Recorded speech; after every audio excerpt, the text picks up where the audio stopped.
अभी जो है तत्व का इलेक्ट्रॉनिक विन्यास सीखेंगे कि कैसे तत्वों का इलेक्ट्रॉनिक विन्यास करते हैं। और इससे क्वेश्चन सीखेंगे कितना, तो 7 क्वेश्चन कि तत्व का प्रतीक क्या होगा, संयोजकता क्या होगा, इलेक्ट्रॉनिक संयोजी इलेक्ट्रॉन क्या होता है, कोई इलेक्ट्रॉन आवर्त सारणी और वर्ग समूह और आवेश, इसको देखेंगे। आवेश जैसे हम तत्व का नाम लेते हैं कि सोडियम, सोडियम का संकेत Na होता है, इसका परमाणु संख्या कितना होता है 11। इसको इलेक्ट्रॉनिक विन्यास करेंगे तो कहेंगे 2 8 1। ठीक है, आप सुनिए, जिस तत्व का बहत्तम कक्षा में, जिस तत्व का बहत्तम कक्षा में 1 2 3 इलेक्ट्रॉन आता है, वो तत्व को क्या करता है, त्यागता है। क्या करता है जी, त्यागता है। त्यागता है तो त्यागता है तो वे कहलाता है धातु। मतलब तत्व का प्रकृति क्या हो गया यहाँ पे, धातु हो गया। क्यों, क्योंकि बहत्तम कक्षा में कितने इलेक्ट्रॉन है, 1। कोई भी तत्व अपने बहत्तम कक्षा में कितने इलेक्ट्रॉन रखना चाहता है, 8। कितना, 8। तो ये 1 2 3 रहेगा तो त्याग देगा, तब 8 बचेगा नहीं, तो यह स्थिर हो गया। इसका मतलब ये परमाणु संख्या 11 में बहत्तम कक्षा में कितना है, 1। तो ये क्या हो गया, धातु। देखिए दूसरा कहता है संयोजकता। बहत्तम कक्षा में 8 इलेक्ट्रॉन, बहत्तम कक्षा में 8 इलेक्ट्रॉन बनाने के लिए जितना इलेक्ट्रॉन का चाहे तो ये त्याग दे या ग्रहण करे या साझा करता है, उस इलेक्ट्रॉन को क्या कहते हैं, संयोजकता, मतलब वैलेंसी कहते हैं। तो ये कितना तत्व त्याग कर रहा है, 1 तत्व। तो इसका वैलेंसी कितना हो गया, बोलिए 1। संयोजकता कितना हो गया, 1।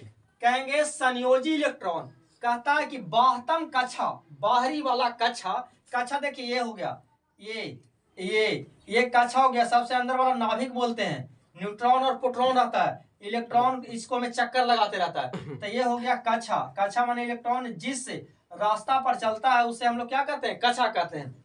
और कक्षा में अधिकतम इलेक्ट्रॉन की संख्या कितना होता है जी, 2n स्क्वायर। कक्षा का नाम क्या है, तो K L M। ठीक है, फिर आगे N। कक्षा संख्या 1 को कहते हैं K, दूसरा को L, तीसरा को M, चौथा को N कहते हैं। अब सुनिए, तो कहेंगे सर कक्षा K L M क्या होगा, 1 2 3। तो कहेंगे ये आवर्त दिखाता है कि आवर्त संख्या कैमा में हो गया, तीसरा। बोलो सोडियम कैमा आवर्त हो गया, ये तीसरा। अब कहेंगे कि सर बहत्तम कक्षा में कितना इलेक्ट्रॉन, 1। कितना है, 1 है। समूह या वर्ग, तो यहाँ वर्ग या समूह कहेंगे कि कैमा में है, 1 में, पहला में। ठीक है, आगे आ जाइए। आगे कहता आवेश, जो तत्वों को त्यागता है, तत्वों को त्यागता है। और त्यागेगा जब बहत्तम कक्षा में 1 2 3 इलेक्ट्रॉन रहता है, तो ये कहलाता है धन आयन, माने प्लस चार्ज। धन आयन माने प्लस चार्ज। कोर इलेक्ट्रॉन उसे कहते हैं कि बहत्तम कक्षा को छोड़ के अंदर वाला के कुल इलेक्ट्रॉनों के जोड़। तो 8 2 10। तो कहेंगे कोई इलेक्ट्रॉन कितना हो गया, 10 हो गया। और संयोजी इलेक्ट्रॉन मतलब बाहर वाला, बाहर भी क्या है, 1 हो गया सर। तो 1 हो गया। इतना तरह से आया कि नहीं, समझ में आया, यस सर, बोलिए यस सर।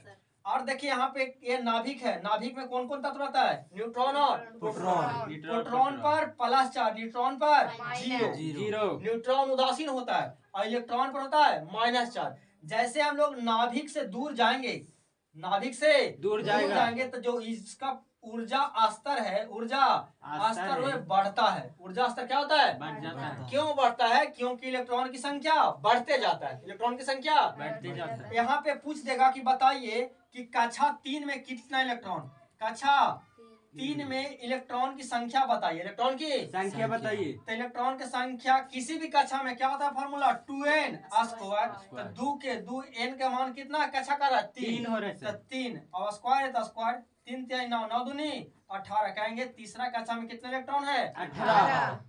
तो नाभिक से जैसे जैसे दूर जाएंगे इलेक्ट्रॉन बढ़ता है, इसलिए ऊर्जा स्तर बढ़ेगा। और नाभिक की ओर आएंगे तो ऊर्जा स्तर घटेगा, क्योंकि इलेक्ट्रॉन की संख्या घटता है। समझ में आई बात, यस सर, धन्यवाद।